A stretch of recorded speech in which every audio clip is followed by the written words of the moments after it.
Pinoy talaga, hindi mabubuhay kung walang entertainment. Maring dahil sa hirap ng buhay ay lagi tayo naghahanap ng mapaglilibangan at dibdiban tayo sa pinagkakaaliwan natin. Entertainment rin sa atin ang politics. Isa lang itong libangan o diversyon. Kuminsan, ang tingin ng Pinoy sa politiko ay pareho rin sa mga artistang tinitilian at kinababaliwan. At ang pinakasikat na politiko, sino pa? Ang Pangulo.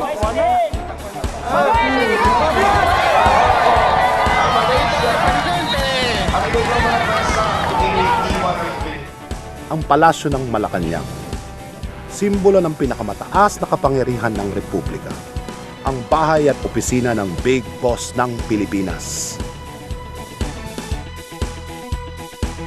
Sa kasaysayan ng politikang Pilipino, ang mga nakaabot dito sa Malacanang ay silang mga nagbigay ng napapanahong mensahe at nag-alok ng kaibang pagkatao.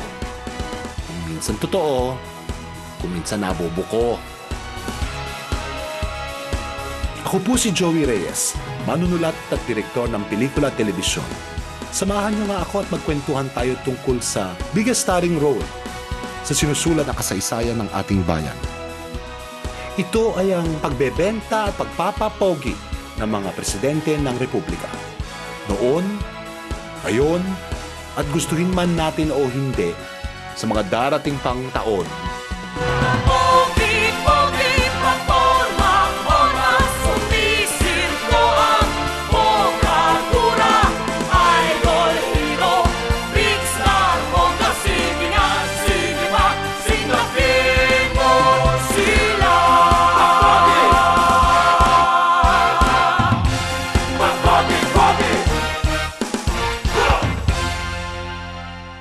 Ang dami-dami at kung sino-sino ang nag-aambisyong manirahan sa bahay na ito. Ang mga kwento ng mga taong naging address ang palasyo, pati na rin kung papaano na rin sila nakarating dito, ay isa ring box office hit na palabas. Madrama, makulay. May halong pagkukunwari at pagpapakatotoo. Paano nga ba nililikha ang image ng isang pangulo? Ako'y dinagahamon. Ito nais magpagsugatan ng lakas eh. Carlos! Ang Pinoy talaga? Bilib na bilib tayo sa ating mga binibida. Bakit? Kasi ugali na nating umasa sa isang superhero, isang idolo. Salamat kaibigan. Niligtas mo ang aking buhay. Kahit down na down tayo at nakukuba sa sandamakal na problema, okay lang. Lagi tayong umaasang may sasagip sa atin. Mayroong magtatanggol ng mga inaapi. Mayroong leader na bubulaga na lang at magwawakas ang lahat ng ating pagdurusa. Kaya lahat ng pag-asa ay nakapako sa sugo, sa bidang hulog ng langit. Sila yung mga bidang makikisig. Mahal na mahal ka sa akin. Gwapo, hanip sa romansa, suave, malambing, makatao, may pagmamalasakit, totoong naiintindihan ang pangangailangan ng karamihan. Sandali. Nabanggit natin ang katotohanan. Pero ano nga ba talaga ang totoo? Kasi ang gaganda ng mga press releases ng mga nagpepresentang mesaya ng bayan.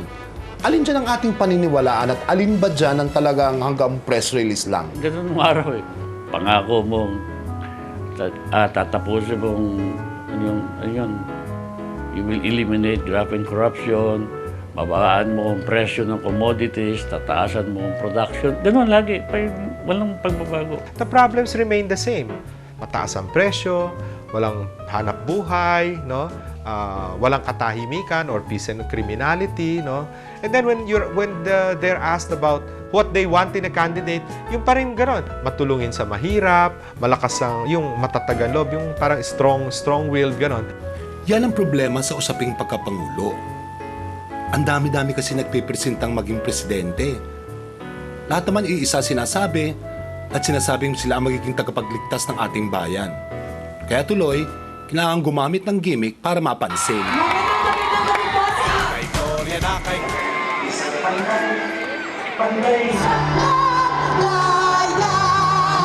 Kailangan mo intindihin ang iyong mga kababayan. Kung naintindihan mo sila, alam mo paano ipaabot sa kanila ang gusto nila marinig at dapat nilang marinig. At habang pinapaabot mo yung mensahe mo, kapanipaniwala naman. Psychology in the end, psychology yun Sa mga presidente natin, si Quezon, si Magsaysay, at si Marcos ang pinakamagaling doon. Yung kilalang litrato ni Quezon na nagtatanim, doon pa medyo hilaw pa yung image na nilalagay kasi nagtatanim nga siya. Kaya lang naka-boots, tapos may alahas na ginto. But tuwang-tuwa mga magsasaka nung panahon na yun. Inulit ito ni Magsaysay. Nung pagpasok ni Magsaysay, medyo mas authentic na. Nakatapak na siya. Wala nang mga brilyantes. And naulit na naman ito nung panahon ni Macapagal. And then, of course, Marcos na magaling din doon.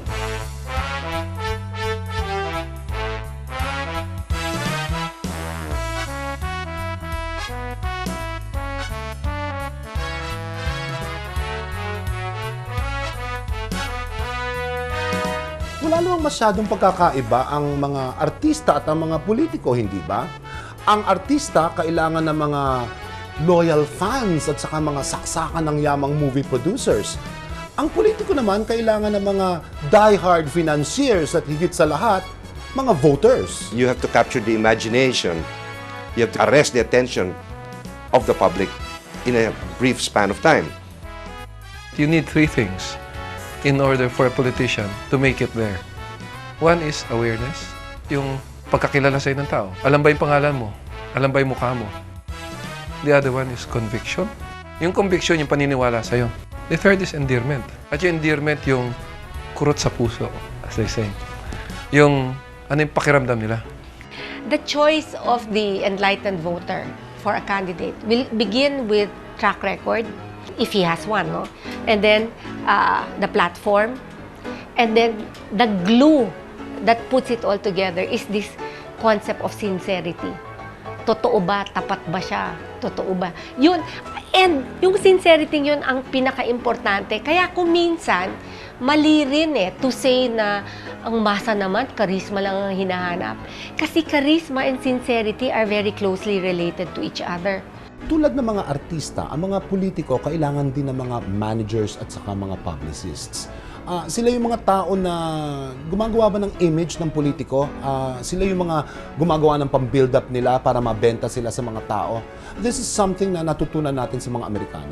Sanay na tayo sa advertising, di ba? Yung idea na may mga professional sa advertising, sila nakakaintindi sa masa, kung anong nagkiklik sa masa. May parang science yun Go for that break. You deserve it. Kaya di madaling malusaw. Sa isang sabunan lang, bidang-bidang kalinisan. So halimbawa, you're all saying the same things. Kasi nga, the issues remain the same, election after election.